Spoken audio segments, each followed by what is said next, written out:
One viewer's off-the-cuff recommendation ended up becoming a month-long journey into the world of Danganronpa. And that's no complaint. The Danganronpa series is one of the weirdest and most unique gaming experiences I've had in a very long time. For every moment that I hated, there was another moment that I loved right around the corner. There are few series out there that I managed to hate and love as much as I have with Danganronpa. So after finishing all 3 of the mainline games, I wanted to look back on it and review all 3 of them. So today I'm going to look back on the series and give my critique on it in order of least to most favorite entry in the series. And as a note, this will be a full spoiler review.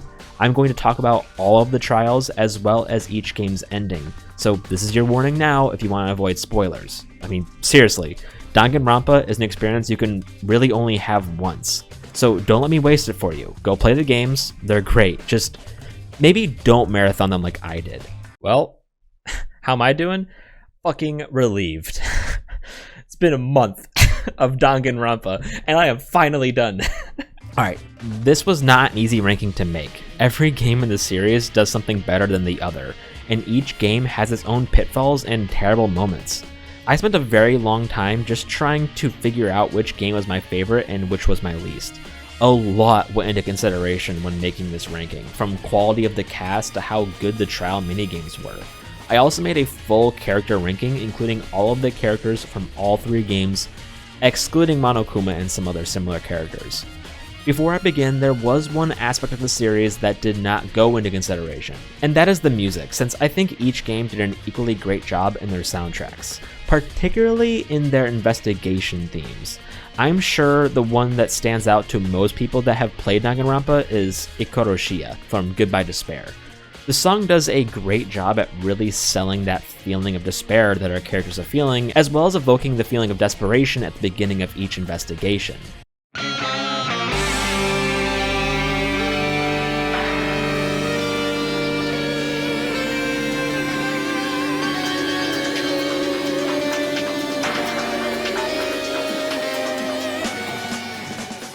Box 16 from Trigger Happy Havoc is another great investigation theme that also focuses more on the desperation of our cast, as well as having a subtle noir detective feel to it with the brass.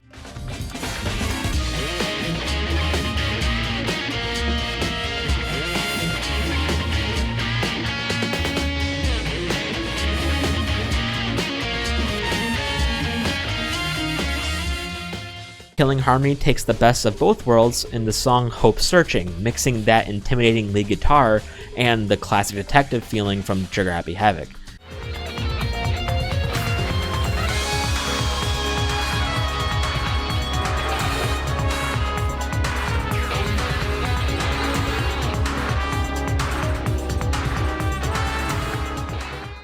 There are also many great songs used to fantastic effect in this series. Honestly, I can make a whole video about it, and as much as I'd like to talk more about the music, like from the free time events and class trials, we do have a ranking to get to.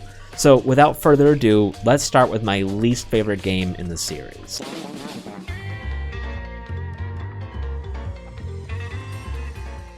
At first glance, it might be a surprise to see that the final entry in the series is at the bottom of the ranking. On the surface, Killing Harmony looks great with the best UI and graphics in the series, and that is true. Killing Harmony boasts the best appearance for sure. The 3D effects are pretty decent and fit well in the game's world, and are definitely an improvement on the model work from Ultra Despair Girls. Killing Harmony also had a great setting, featuring an expansive outdoor area with many interesting ultimate labs and a casino location, making it my favorite in the series. Killing Harmony also has the best overall cast. Unlike the other 2 games, there wasn't a single character that I really disliked. Even characters like Angie that I would think would be annoying if they were in any other Danganronpa game were actually used well as central figures in the game's many conflicts. The formation of the cult-like group was very interesting, and Angie's bubbly, airheaded personality slowly started to appear as something more sinister as the story went on.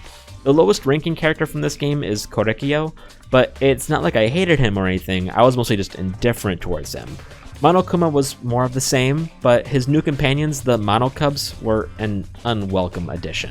They didn't add very much to the story, but I did enjoy watching each one die because the less Monocubs the better.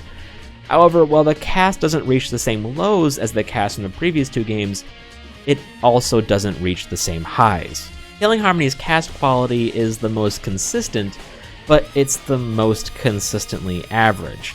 The highest ranking characters in the series being Kokichi and Best Girl Miyu. I think these characters carried this game until their demise, especially during the class trials.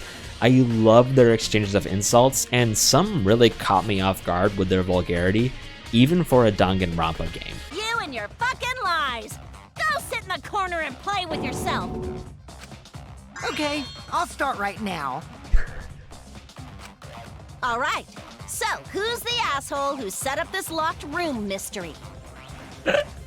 Mew, I can't hold it up anymore. What's the matter? You going soft on me now? Who made the locked room mystery doesn't matter, since anyone could have done it. Don't you even understand something as basic as that, you filthy cum dumpster? Oh my god! It's easy to look at Kokichi and see him as a Nagito stand-in, and while he does serve a similar purpose, there's more to Kokichi than that. He's more of an agent of chaos than Nagito, and instead just wants to mess with things for the fun of it. While Nagito is motivated by his twisted mindset that makes him a more ominous figure than Kokichi is. While I would consider Nagito a better antagonistic figure, I still really liked Kokichi. As for Miyu, I'll be honest, I just thought she was really fun. She's wacky and weird, and I loved it. Her interactions were the most memorable, and it was her death that actually hit me the hardest in the game. The cast is the best overall, but is my least favorite at the same time, as there weren't any characters that I loved like in the other two games. But in conclusion, Miyu best girl, Kibo best boy. The trial minigames are okay for the most part, not the worst set in the series, but not the best overall. Killing Harmony's non-stop debates are the best though. The choice to finally remove the horrible flashback bullets was an amazing choice, instead of opting for a much better lying system. The only issue with the lying mechanic is that Suichi is such a terrible liar that it makes no sense that most of the characters believe him as easily as they do. I will say this though, the bullet is far too slow for how wild these words zip around your screen, making the bullet speed buff a must for me. Also, the hitboxes in Killing Harmony could be a little bit more forgiving. Would drip hot wax on her body. That sounds like something only you would do, Mew. I agree. And look at that hitbox, dog. The added minigames are a bit hit or miss though, the best being the split debate minigame, but Psych Taxi was way too slow. I would have liked to see Logic Dive make a return, and Mine was just too easy to brute force the solution. The updated PTA minigame, though, is the best in Killing Harmony, opting for a more engaging style of rhythm game.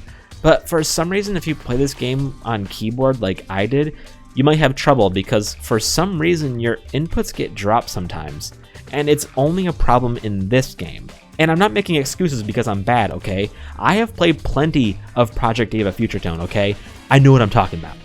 So, while Killing Harmony has the best version of some of the more frequent minigames, the added minigames do leave quite a bit to be desired. Now let's get into the meat of the game, the murder cases. Unfortunately, this was the primary reason for Killing Harmony taking the lowest spot, due in no small part to the game being the last in the series. I really wish the developers chose a different direction here.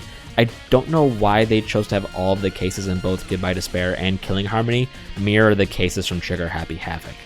In Goodbye Despair, it made sense and it worked well there, but it was a bit of a fool me once, shame on me, fool me twice, shame on you sort of situation. After the second case, when Kurumi revealed her hidden life before the killing game after being exposed as the culprit, just like Mondo and Peko did, I began to suspect that they were going to pull the same thing as Goodbye Despair. After we got a double murder in the next case with the culprit revealing their true nature at the end, just like Celestia and Mikan, I was a bit let down. I was able to accurately guess based on no evidence that Gonda was the killer in Case 4, because it was Case 4, which means the buff character needs to die. Case 4 was still the best case in the game, even considering that. The tragic reveal was well done, and the investigation in the virtual world was one of the more unique moments in the game. And amazingly enough, thanks to Killing Harmony, we finally got a decent double murder case in the series. Granted, it's still not great, it's my second lowest rated case in the game, but it's the best double murder case in the series, and that's worthy of praise on its own. The initial murder method was simple, but it worked to keep the case from getting too complicated. The second murder, though, is a bit ridiculous, as why would no one speak up after the loud bang heard during the seance?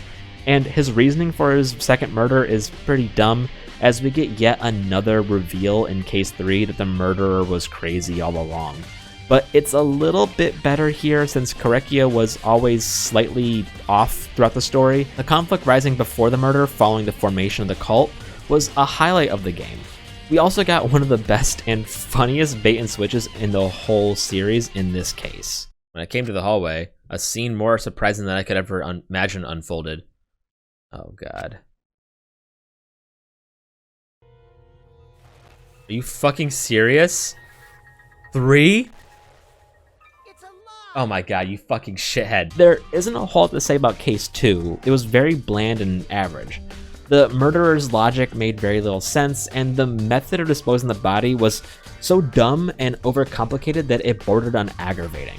Kurumi leaves behind almost no evidence after killing Ryoma, but chooses to come up with a convoluted ropeway system to drop his body into a piranha tank, but in a way so that his body will only be eaten once everyone sees it. Why? Why would you voluntarily choose leave behind even more evidence?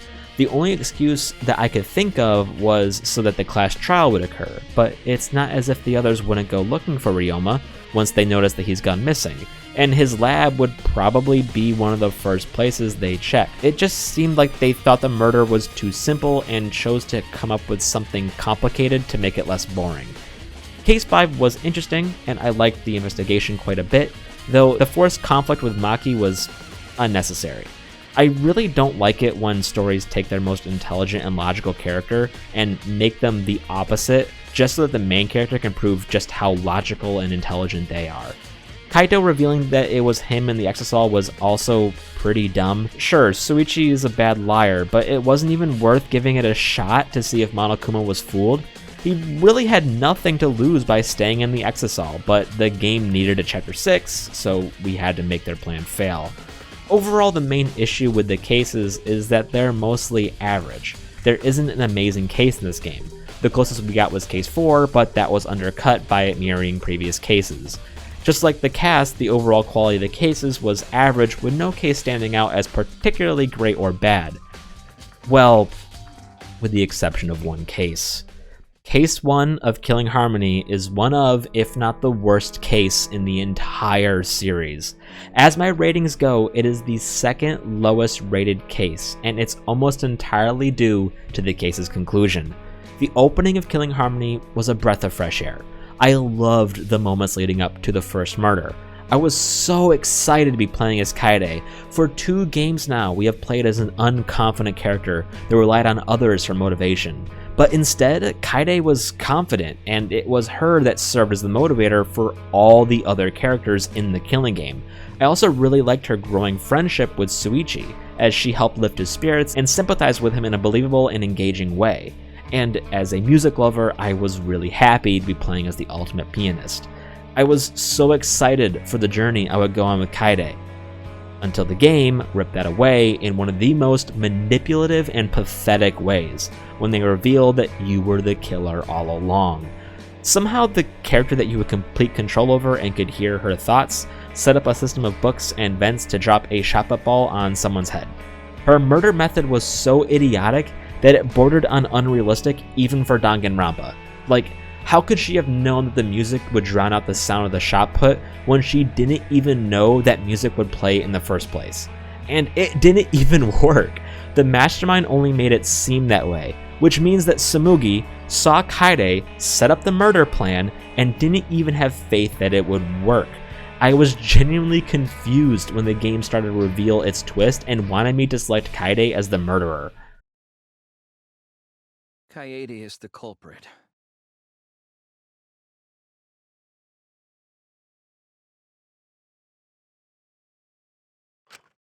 We also get one of the grimmest punishments in the entire series, where it felt more like the game was mocking you. And to top it all off, you are then put into the shoes of Shuichi, the third unconfident, dependent, and unmotivated protagonist in the series. I hated everything about the class trial of Case 1. The only saving grace was meeting Kaede, and the investigation leading up to the trial were fun and interesting, but the ending of the trial ruins quite a bit of the goodwill built up in the beginning. It took me a few hours for Suichi to finally grow on me, as I was pretty unmotivated to play the game after that horrible shoehorn twist. The last chapter to cover would be Chapter 6. All 3 games have a good final chapter. Usually it's one of the best moments in each entry, and Killing Harmony is no different. That being said, Killing Harmony has the weakest of the 3 finales. It's still a memorable ending just like the rest, but the shocking twist doesn't connect very much with our core cast. It relies heavily on the other 2 games for its impact, going as far as showing all of the other characters from the other games. It was great though to see a sort of curtain call for all the characters, especially when I got to see some of my favorites in the series, but I would have liked to see something that could stand on its own a bit more. The shocking reveal, while interesting, overstayed its welcome and drags on a bit, and after giving it some thought, the finale for Killing Harmony undermines itself. That's because of how the finale ends. At the end, the final 3 characters survive, when it would have made more sense and would have been far more narratively satisfying if they didn't make it out alive. It seems like they wanted the ending to have a small sense of hope, like the other 2 games did, but I would have liked it better if the characters were able to follow through on their convictions. And again, I still enjoyed this chapter. It was a great reveal, and I really liked the investigation leading up to the trial. The concept of implanted memories was a welcome addition to the many mind-altering concepts introduced throughout the series, but again, it's undermined by the game's inability to follow through and become something unique. In the end, Killing Harmony was a good time, and for the most part it improves with each chapter, making it more engaging as the story went on, but falters at times due to its inability to do something different. Killing Harmony's insistence on sticking to the formula was its main downfall, creating the least memorable entry in the series, which is unfortunate when you know it could have done something different and no one would have had a problem with it. If there ever is a Danganronpa 4, I hope they introduce a different timeline and they won't be afraid to take it in another direction.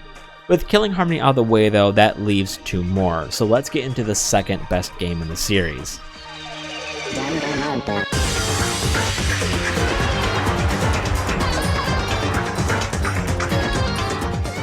This game bounced all around when I was planning my rankings. At one point I was planning to give it the top spot, and at another point I was going to give it the lowest rank, but after further consideration, it finds itself nestled in between, and I'm happy with where it is in the ranking. A lot of it has to do with it being the first in the series and being the pioneer of the blueprint that the next 2 games will follow nearly to a T. And I think that deserves a lot of recognition. It's not just that, there are a lot of great elements at play here as well. But just like any other Danganronpa game, there's some bad mixed in with all that goodness. I really enjoyed this game's setting. The school location in this game does a great job at giving you feelings of unease. A lot of the areas are not well lit, the art style is a bit abstract, almost like you're in a funhouse. It's really exciting when a new area opens up and makes you wonder what's coming next. How will they use this next area? Since I had the benefit of knowing nothing about this series, I was really hooked on the mystery and loved slowly uncovering the truth behind our past and who's behind the killing game. Overall, it serves as a great way to introduce you to the story of Danganronpa and keeps you engaged in the story as it unfolds. But let's get into the elephant in the room here. Makoto, the protagonist. Well, I don't think Danganronpa has a single great protagonist, with one exception. Makoto is the only protagonist that I actively disliked for most of the game. He's just so gullible and self-conscious that you just want to get out of his perspective and play as someone like Byakuya or Kyoko. But unfortunately, you're stuck with Makoto. I really don't get why Kyoko bothers with him in the first place, because he really doesn't offer anything of benefit to her. Even after Makoto finally begins to earn Kyoko's trust, he betrays it in a matter of seconds. One of my least favorite moments in the entire game. This is the second time the game has forced me to, like, I don't know what the word is, like, I don't want to use the word betray, but betray Kyoko, essentially. Because there's that one time when we showed Kiyotaka fucking the computer without getting permission, when we already agreed to follow that rule, and now we're going to betray the trust that Kyoko has finally handed to us. That's Kyoko's trust is obviously fucking valuable in this situation. Am I wrong? And it's not just Makoto who I have issues with in this game.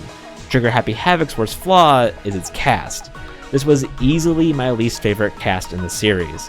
with it having the most characters that I disliked or just didn't care about. Granted though, the number is still pretty low, just like the other two games, I still enjoyed most of the characters. The main issue is that too many characters in this game are just so stupid. Who could ever forget Celestia's remark about the lint roller being used to remove evidence that Sayaka had been in Makoto's room? A clever observation if you ignore the fact that she's dead in the bathroom. Or when we had to spend a whole non-stop debate convincing Yasuhiro that Hyoko is indeed not a ghost. And let's not forget the time that Aoi almost killed all of us by sabotaging the investigation and betraying her friend's final wish. Or when Mondo couldn't put two and two together and concluded that the knife used to kill Sayaka was a kitchen knife. When he spent the whole investigation at the murder scene. Now that you say that, and I think about it, it did look like a kitchen knife. Anyway, I'm getting off track, but I think I've made my point. Let's touch on the game's characters. Byakuya and Kyoko are some of the highest ranked characters on my list, especially Kyoko. As far as I'm concerned, Kyoko hard carried this entire game to the end. Kyoko is easily one of the best characters in the entire series. She takes on the most active role in the story, while also having the strongest connection to the game's many mysteries. This makes Kyoko the most compelling character in the story, and the one that keeps driving the plot forward. Trigger Happy Havoc doesn't really have a main antagonist apart from Monokuma, the closest being Byakuya, but he's more of a bully character opposed to the menacing Nagito or the chaotic Kokichi. But that's fine, as Byakuya was never meant to be a character like that.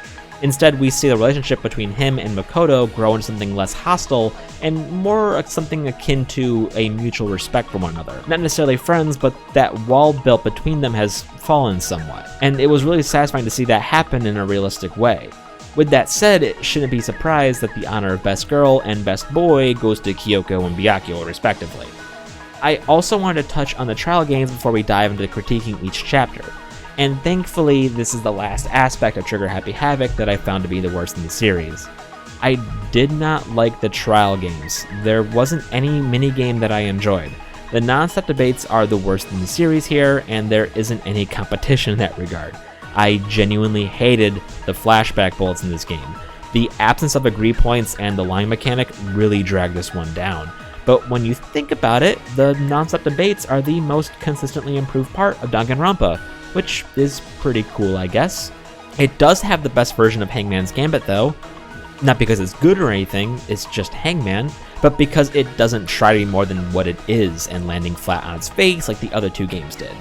But that's all there really is to say about Trigger Happy Havoc's minigames. There aren't many, and the ones that are there are mostly irritating or mundane, which can make some of the trials hard to get through, and mostly have to rely on the unfolding narrative of the murder case to keep you hooked. With that said, let's get into the cases now. Starting with Case 1. None of these games have great tutorial cases, but Trigger Happy Havoc has the best. I don't think tutorial cases need to be mind-blowing or need to trick you to a point where you had no chance to predict the outcome.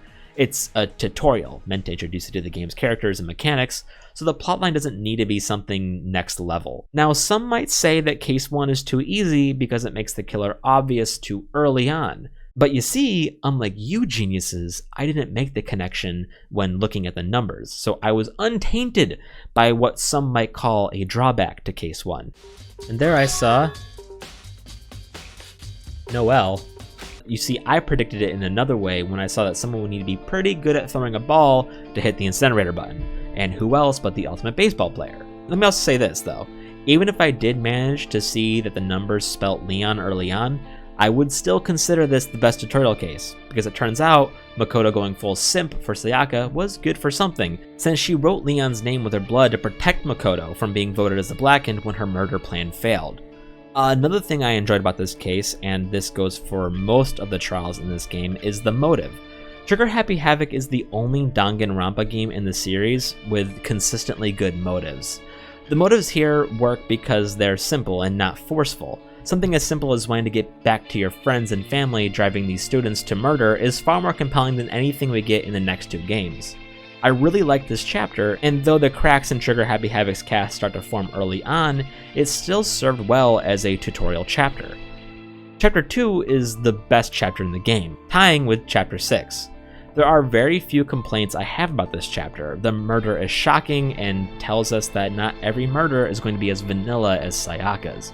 I could tell that Chihiro was a dude the second I saw him, so I wasn't surprised by the gender reveal of Chihiro. I was able to guess the black incorrectly this time as well, which didn't detract from the experience. The value of Danganronpa cases shouldn't be in the reveal of the murder, but the methods, the reasons, and at times unsettling realizations, such as Mondo moving Chihiro's body to the women's locker room to protect his secret as one final attempt at a good deed, or the tragic fact that Chihiro came to Mondo in a vulnerable state and chose to trust him with his secret, only for Mondo to murder him in a moment of weakness. Can you imagine how Mondo must have felt when he saw Chihiro's body manipulated into a pose to match a serial killer's MO? We also get the reveal of Genocide Jill in this chapter, which skyrocketed Toko in the character rankings from where she would be without it. Jill is so ridiculous, and I often chose to spend the free time with her just because her dialogue was so insane. It was a great chapter through and through. When I look back on Trigger Happy Havoc, this is the case that I hold in the highest regard. Chapter 3 is where the game slips for the first time though, as far as the quality of the cases goes. Just like the other two games, Chapter 3 is a double murder. It's not the worst double murder case, we haven't gotten to that yet, but it's certainly Trigger Happy Havoc's weakest case. For the most part, there isn't anything offensively bad, they simply bit off more than they could chew here. I really like the Hifumi twist where he was actually alive, and how that makes you reevaluate the investigation.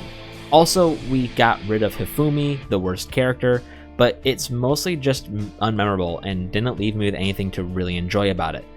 Celestia's true personality reveal is the least ridiculous in the series, but isn't something that had me really shocked. The accent change was cool. I mean, honestly, I just don't have a lot to say about it, and I'm getting really bored just talking about it, so let's move on to Chapter 4. Sakura's case was so close to being amazing, it really could have been the best in the game, but Aoi had to go and mess it up. Chapter 4 is still good, and it introduces a locked room murder that really had me intrigued. I thought Sakura had committed suicide early on, but the game threw so much at you that it makes you think otherwise. I changed my guess multiple times throughout the investigation because of this, and that's not a complaint. I like that it had me on my toes. The main complaint is with the reveal where Aoi was basically fine with sabotaging the investigation, which would have effectively killed all of us.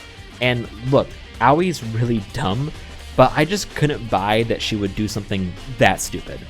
Also, I was so lost on the split powder truth bullet, since Makoto's drawing of the scene didn't match the spill pattern in the slightest. But you're supposed to use his drawing as evidence opposed to what you're actually looking at. I was getting a bit lost during the investigation since Aoi's plan was so convoluted and unrealistic, but Sakura's character arc is what saves this chapter for me.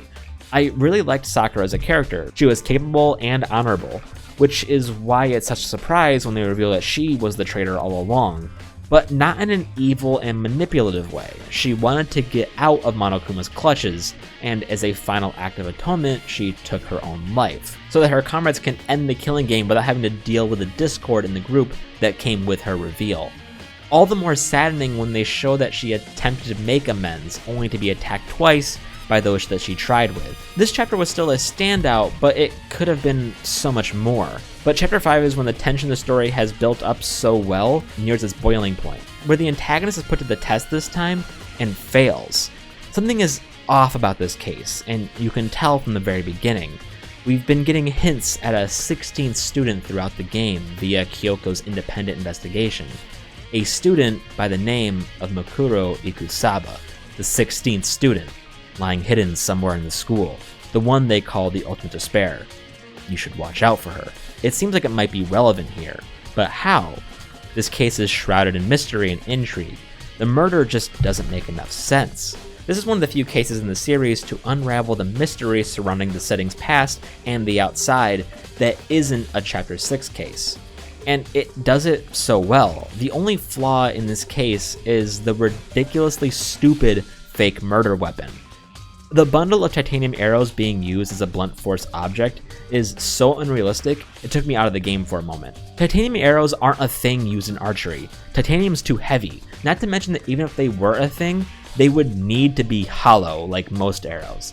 And Even if they did exist, I don't believe that you could kill someone with this pathetic weapon. It gets a small pass because it isn't actually the murder weapon Monokuma was, only way back in Chapter 1.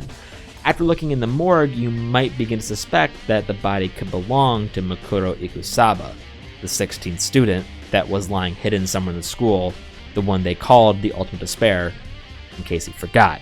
Each piece of evidence minus the fake murder weapon works great to further the investigation and also this mystery surrounding Hope's Peak Academy. It's all thanks to Kyoko for being one of the few characters in the game with initiative to uncover it all. I just can't stress enough how much Kyoko carries the hell out of this game. Without Kyoko, Danganronpa wouldn't be as well received as it was, and I would go as far as to say that without her, I wouldn't have had 3 games to play. Also, it's the only case in the series where you have a choice that matters. For the most part, Danganronpa is heavily scripted, and it's impossible for the game to let you make a wrong choice. Except for this chapter, granted it's not an expansive game-altering choice, and in the end there's really only one right answer, what stands out is the game lets you make the wrong choice, and lets you see it through to its conclusion, which was a great decision that Danganronpa would go on to never revisit again. And the finale of Chapter 5 flows right into Chapter 6 seamlessly, so let's get into that. As I said before, all the Danganronpa games have strong finales. During your punishment, you are saved by Alter Ego, after you decide to trust Kyoko and take the fall for Monokuma's scheme back in Chapter 5. Kyoko doesn't leave behind and comes to rescue you because she needed even more reasons to be the best girl. Once you escape the trash room, you confront Monokuma and call him out on breaking his rules in Chapter 5. You then propose a final case, the case to end all cases where you'll attempt to reveal the truth behind Hope's Peak. The investigation is so good, and the information you're given is just enough to paint a blurry image, but there's still more that you need that will be uncovered during the trial. The reintroduction of Junko is one of the more memorable moments, where the mask comes off and you're finally facing the game's true antagonist, the mastermind of the tragedy of Hope's Peak Academy. Junko's many personalities are a joy to watch as she flips between them at will. Reveals galore take place here as we learn that the world is effectively destroyed as she has successfully managed to cause widespread despair. I really liked convincing everyone not to fall for her trap and instead choose hope. It was great to watch Byakuya and Kyoko stick to their convictions. The only downside is that the other 2 characters that managed to survive are Aoi and Yasuhiro. They're both really unremarkable and don't have much character to fall back on in the final moments, so they mostly just served as set dressing for the final acts. But it's thanks to the core cast of Makoto, Kyoko, and Byakuya that really sell the finale. The ending where we see the cast choose to leave the school was great, and I really liked how I didn't know what was going to happen to them. Of course, I eventually did, thanks to Goodbye Despair. The finale in this game was excellent and was built up the best in the series. I loved the pace at which Trigger Happy Havoc revealed itself to the player, which led to a satisfying and memorable finale. Trigger Happy Havoc was a great experience. I wouldn't have played the whole trilogy if I didn't like it. It developed a formula the other 2 games would go on to emulate, some to their detriment and others to their advantage, and it was this fact and the overall quality of the cases that landed this game in the 2nd place spot. But we still have one more game to touch on, so without further ado, let's talk about the best Danganronpa game in the series.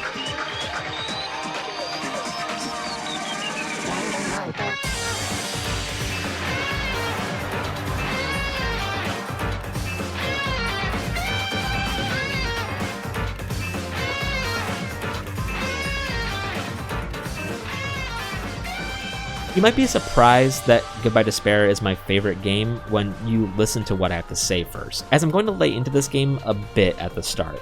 Just hear me out to the end and it'll be clear why I've chosen this game as my favorite. So let's take care of a few surface level likes and dislikes first.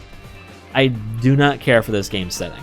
It's easily the worst in the series. After coming from the claustrophobic and at times unsettling setting of Trigger Happy Havoc, it was a breath of fresh air when you see that this game will take place on an island paradise. At first I really liked the idea, but there was one compromise. I don't feel the same sense of discomfort and darkness that I got with each murder in Trigger Happy Havoc. There are a couple of exceptions that I will get into later though. I also really don't like how you explore the game world. The side-scrolling travel gets stale really fast, and Hajime's walking and running animation are weird to look at. Of all the games in the series, I took to fast traveling the soonest in this game. Only a few select locations offer the freedom of three-dimensional movement, which was a bit of a letdown. It's one of the few mechanics of Goodbye Despair that felt like a downgrade. The cast isn't a downgrade though. Well, we still get characters like Teru. Most of the cast that I didn't care for, we don't really get stuck with all the way to the end like we did with Trigger Happy Havoc. Goodbye Despair had the strongest core cast, which is the most important part, as these are the characters that you'd be spending the most time with. Nagito and Chiaki are not only some of my favorite characters in Danganronpa, but perhaps in all of gaming. Both characters made the top 3 in my character ranking. Nagito is the best antagonist in the whole series, and it's not even close. The approach he takes to investigations, his sinister view on hope, and his attitude during the trials are compelling as hell. Chiaki was my favorite character to be around, and thankfully she is your investigation partner for almost the entire game. Always adding good insight while not insulting your intelligence, and forming what feels like a true bond with the protagonist as equals. Something we didn't get from Trigger Happy Havoc, and something we could have gotten from Killing Harmony if they didn't absolutely annihilate that opportunity in the first chapter.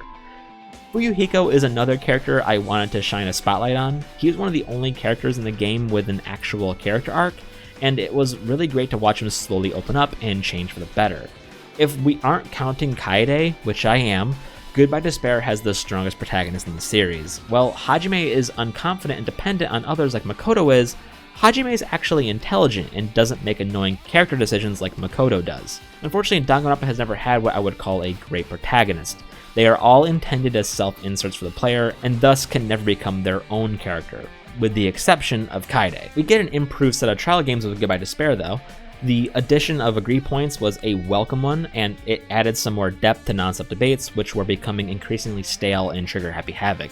Logic Dive, while simple and easy, was still a fun time, and I got excited each time the minigame title appeared. The new ending PTA minigame where you need to spell out the phrase is really fun to execute on, though I can never get the hang of keeping the rhythm for some reason. Also, mashing the buttons seemed to work fine with hitting all the beats, which is kind of silly. Rebuttal Shutdown is much like a non-stop debate, but allows for a more engaging and fast-paced one-on-one confrontation. The only minigame that I didn't care for was the new Hangman's Gambit. They say improved, but I don't know what's improved about it. Nevertheless, the changes and additions made to the trials are the most welcome ones. But the minigames are nothing without a compelling case to base the trial on. So let's get into the chapters of Goodbye Despair, starting with Chapter 1. Best thing Chapter 1 does is that it kills off Teru, the worst character in Danganronpa. It was pretty smart to kill off Fat Byakuya, as he was probably one of the last people you were expecting to be murdered so early on. The motive was pretty solid. It's simple, like those in Trigger Happy Havoc. I really liked how they make Nagito your investigation partner in this chapter, since it makes it all the more surprising when they reveal Nagito's unsettling insanity. The main issue I have with this chapter is the method used for murder, which makes it hard to guess the killer if you're basing your decision on what you've seen. The skewer being the murder weapon is fine, it's the way it was hidden that I take trouble with. We see the skewers that were accounted for in Byakuya's case, and they aren't disguised like the one used in the murder. The other skewers don't have fake bones attached to them, so I had no clue how Hajime was able to guess that that was the case at the end. So while I didn't care for the ending of the trial, the events preceding are well done and introduce us to the setting and cast in an engaging way. It just failed to stick the landing. In the next chapter though, it manages to do the exact opposite. In Chapter 2, I have a lot of problems with how it begins, but the conclusion is the strongest part. The main problem with Chapter 2 is the motive, the problem being that it's just far too forceful. The motives are the main issue I take with Goodbye Despair's chapters. The motives for Chapter 2 and 3 are far too forceful and lack anything that can make the motives compelling in any way. In Chapter 2's case, the motive is directed at one person in the killing game, Fuyuhiko. It was really a strange choice to make the murder motive something that could only motivate a single person. It goes against the whole point of motives in the first place. The video game seemed like a cool concept at first, I just found myself more confused by the generic name choice and the odd timeline of events. But I think that was more the fault of my mental capabilities than anything else. The game part literally fucked my brain. There are parts about the investigation I did like though. It's chapter 2 where we start interacting with Chiaki during investigations more. And during so, Chiaki proves herself as useful with her knowledge of video games and capable at thinking critically during investigations, proving herself to be a pretty valuable asset. I really liked how the chapter ends. Fuyuhiko's reveal as Pekko's master was interesting and added some much needed character for Fuyuhiko, who beforehand wasn't involved in the story. However, I could have lived without the serial killer fake out. It was very forced and its purpose was purely to serve as a reference to trigger Happy Havoc. For the most part, I'm willing to look over chapter 2's shortcomings with the exception of the motive, but there is nothing that I'm willing to look over in the next chapter. Funnily enough, the top-ranked Danganronpa game has the worst chapter in the entire series. There's nothing about chapter 3 that's redeemable. Okay, maybe some things, but that changes nothing. The new island is ugly, and none of the locations add much interest or value. The motive is horrendous, the despair disease is by far the worst motive in the entire series, and nothing comes close. The despair disease is the most contrived and forceful motive from Monokuma. What made motives interesting is that even though Monokuma is at fault to a degree for the killings, the students still made the decision to kill. The motive was purely a catalyst for the killing game. But with the despair disease, the students aren't themselves, effectively removing the students' decision to kill, and instead forcing them to kill. You can't really blame someone for murder when they've been afflicted with the disease. In a way, it's almost like Monokuma's cheating. There were a lot of issues with the investigation as well, like the idea that you couldn't distinguish Ibuki from Mikan in a hospital gown when they have very different body types. I find it very hard to believe that someone could realistically have hidden someone behind the wallpaper without someone noticing that the two stage posts were very different. There were just so many unrealistic truth bullets that the game treats like gospel. The pieces of evidence wouldn't work in a good case. The only idea from this case that would work well in a good case is the autopsy. I do like the idea that Mikan would lie about an autopsy if she was the killer, using the students' trust against them to derail the investigation. Mikan's despair disease is also inconsistent. The other students, when afflicted with the despair disease, keep their symptoms for the whole duration. It's almost like Mikan could turn on and off her symptoms. Not to mention the version of her with the despair disease is really lame and I couldn't buy it at all. This twist would have worked better without the despair disease, and instead maybe she just got stressed and tired that she couldn't take it anymore. It was a bad setting, a terrible murder, investigation and evidence were convoluted, it was a weak ending, and it had the lamest punishment in the whole series. But what comes after Chapter 3 is perhaps the best written apology note of all time. What follows are some of the highest quality cases in the entire series, and I am so glad I'm done talking about this game's first half, so I can finally talk about Danganronpa's second half. Of the following 3 chapters, Chapter 4 is the weakest of the set, but is still one of the best chapters in the series. The issues I took with the setting Goodbye Despair are not the case here with Chapter 4, as the setting changes to a close quarters location. The motive was pretty good, it's still too forceful of Monokuma for me, but we can all relate to the human need like food and water. While most people haven't been starved to their degree, it's still relatable to an extent, so we can empathize with the students as they slowly become more desperate. The odd construction of the building was also incredibly well done. There are so many things that happen in investigation when things click, like with the compass reveal on the elevator. The investigation is also enhanced by the setting, allowing for a great pace of information, keeping away just enough to rouse suspicion, but not enough to ensure until the very end. We also get one of the greatest moments in the game where we're put into the shoes of Nagito. It was entertaining as hell to see how he thinks and how he honestly feels about himself and others. The investigation was pretty good too. They put a lot of effort into helping you understand the building's strange layout. The only thing I didn't care for this case are the people that were involved in the murder, Gundam and Mechamaru. It was pretty clear in my streams that Mechamaru and Gundam are pretty beloved characters in the series. For me though, I did not care for these characters very much, so I didn't really feel anything watching them go. But I did like how the murder doesn't have a huge twist. It goes just as you explained. The only change is how Nekomaru seemed willing to sacrifice himself, but not without a fight for the sake of the others. I really liked that subtle addition. It doesn't flip the murder on its head, but adds a little emotional impact. Also, while I really liked the new setting, the design's aesthetic was a bit abrasive. I didn't care for the bright neon colored walls, especially because we spend quite a long time here. It would have been nicer on the eyes if the walls were a darker shade, but that's mostly a nitpick.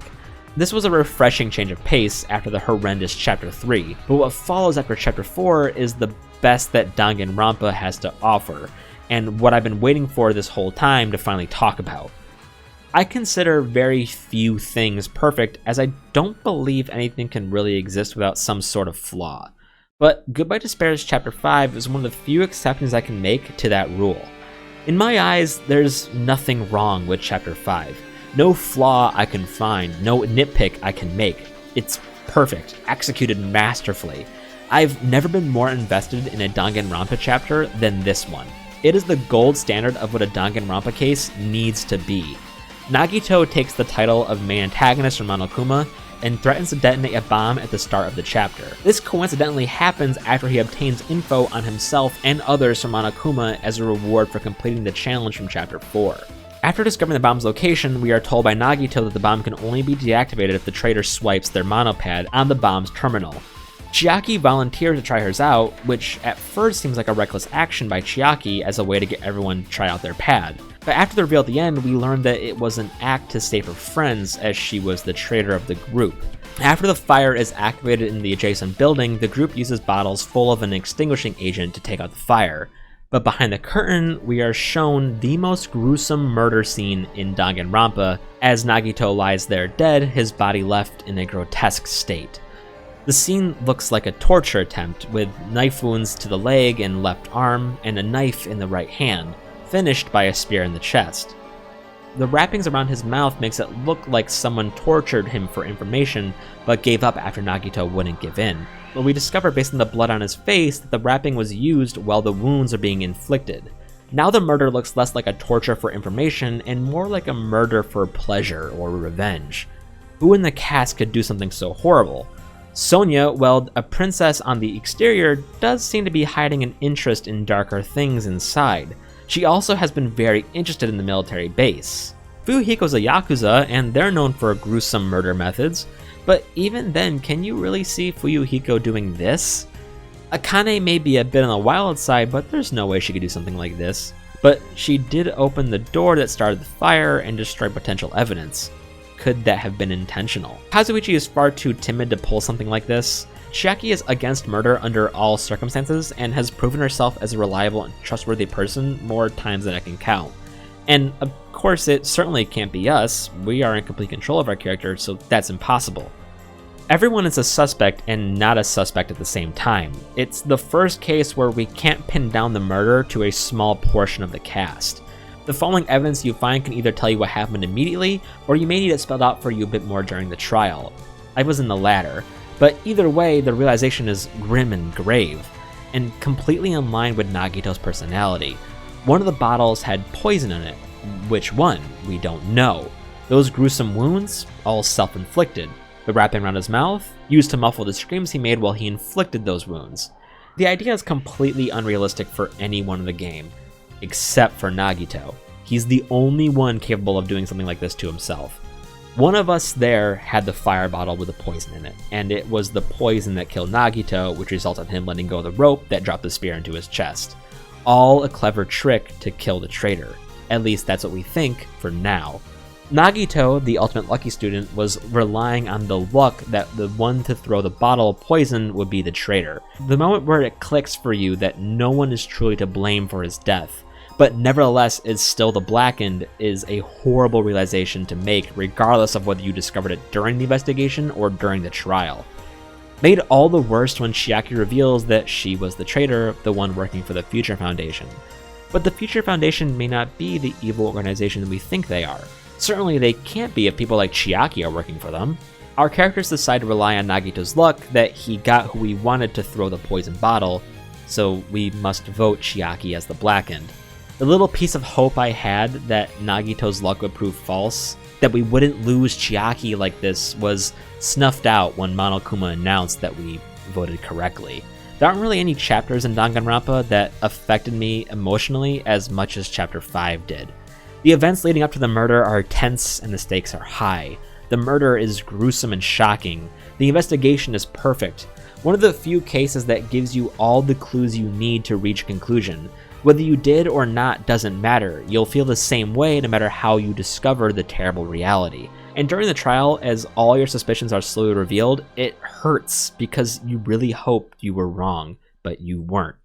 And it was chapter 5 where I had to say goodbye to perhaps my 2 favorite characters in the whole series, and it was earned. Oftentimes, stories kill off main characters for shock value or to subvert expectations. But not with chapter 5, it's a logical progression of events. All the character decisions make sense in a sick, twisted sort of way, which is perfect for a Danganronpa game. Chapter 5 is the best case in the entire series, and what follows is chapter 6, the second best chapter in the entire series. With Chiaki and Nagito gone, the story moves on to its final act, this part where we're supposed to find out what's going on. What's up with the island? What's outside the island and why we're here? The answers must be in that ruin we found way back in the beginning of the game. After we obtain the password 11037, which, not gonna lie, stung a little bit, as I'm never going to live down that I couldn't tell that spelled Leon from the get-go. But nevertheless, that's the password and it makes sense. I loved the investigation that follows. The only thing I would have liked to see is if more information was made available to us sooner. Trigger Happy Havoc has an excellent pace in terms of revealing information to the player. In Goodbye Despair's case though, it's mostly all saved for the final chapter, so there's a lot of info to cover. But the info we do get paints a terrible reality. Things that happen in the world don't make sense, the world is glitching out. We are moving around the ruins almost like we're teleporting. We speak with Alter Ego where we learn more. We are then also introduced to a familiar silhouette telling us that he's on his way to help us. This chapter has probably one of the best click moments when it comes to making all the preceding moments make sense.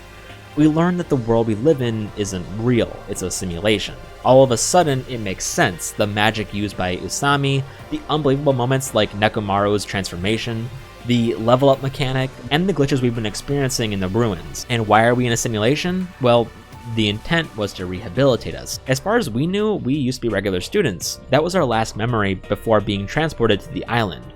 But no, you and everyone involved in the killing game were members of the Remnants of Despair, effectively Junko's henchmen who assisted in carrying out the tragedy from Trigger Happy Havoc. And you were the worst of them. You are actually Izuru Kamakura, the one who murders the entire student council leading up to the tragedy. The only one not involved is Chiaki, who is actually an AI whose purpose was to ensure that the intent of the Neo World program was executed as intended, along with Usami, explaining why she was the most motivated to put an end to the killing game and ensure that no murders occur. But there aren't just good AIs in this world. Junko has returned as a conscious AI who managed to break into the virtual world and take over. How they managed to route her consciousness into a program after she was ground to paste in Trigger Happy Havoc, no one can say, but whatever. The trial is crazy and immensely satisfying to watch. The characters struggle and try to deny their horrid reality, almost like if a heartless killer suddenly grew a moral compass and felt all that grief at once. There's bound to be denial and despair, which Junko, being an expert in that department, uses to her advantage. Her intent is to inhabit their bodies in the real world, while their consciousnesses can go on to live in this fake world. And she would have gotten away with it if it wasn't for Makoto, who arrives just in time. I loved his introduction and got really excited when he teased the arrival of Kyoko and Byakuya. I believe in them. I believe they will definitely come. Them? That's not something you need to take your time saying. Yeah! Fuck yeah! The boy's back! Put yourself in our shoes before you drag us into situations like this. Needless to say, I was pretty giddy. After failing to convince the others and ourselves to execute the shutdown command on Junko, which would put us back in our bodies, some of which are grotesque and damaged from horrid things they did for Junko's sake, we are given one final visit from Chiaki, who shares with us her parting words, and Hajime is able to settle his one regret and thanks Chiaki for everything. With this, Hajime is given the resolve to convince himself and others to execute the shutdown on Junko, thus putting an end to her once and for all. The ending of Goodbye Despair is the best in the series, with a great callback to the previous game's beloved characters. It ends on a somber yet hopeful note. They won, but they'll need to face their true selves and live with that fate.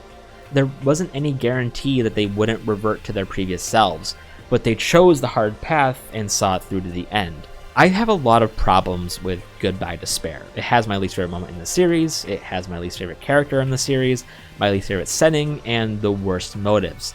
But I just can't overlook how much I love the main cast, the finale, and the best case in the whole series. Chiaki and Nagito are some of the best characters in the entire series. The finale is near perfect with the most tragic realizations and reveals, and Chapter 5 is just a masterclass in writing. The latter half of this game is the best Danganronpa has to offer, and that's why Goodbye Despair is the best game in the entire series. I guess there's really only one thing left to share, my character rankings. Well, here they are. Note the legend in the bottom right. I won't go into too much detail, and I'm not going to touch on every character. Chiaki is my favorite character in the whole series, but I gave Kyoko the #1 spot because she's my second favorite character, and because she's integral to the story of Trigger Happy Havoc the whole time, and carries the game harder than any character in the whole series. Nagito is an amazing antagonist serving as a great foil to our main cast. Looking back, I would consider putting Kokichi lower down maybe, but he's definitely Killing Harmony's best character. Byakuya was our highest rated best boy in the series for obvious reasons. I mean, how often do you get a tsundere male character? Not to discount Fuyuhiko, who has the best character arc in Goodbye Despair, and arguably the only character arc. Miyu is just far too fun to not include in the top 10. Chihiro was a character who I did not expect to be so influential, but loved his impact on both Trigger Happy Havoc and Goodbye Despair. Sakura was a big standout in the series.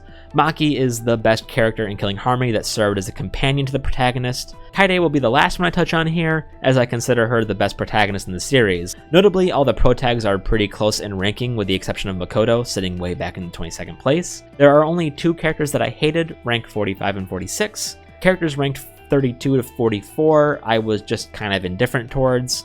Rank 18 to 31 are where I would say the characters start getting good, or at best decent. Ranks 4 and 17 contain characters that are standouts in the series, or characters that helped carry their game's narratives.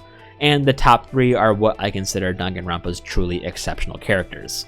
This list isn't entirely reflective of how I feel. There are some characters that I would still consider moving around, but if I kept working on this list until I was 100% satisfied, I would never finish. It's not easy ranking 46 if anything. The only thing I'm 100% confident in is the placements of the top 3 and the bottom 2.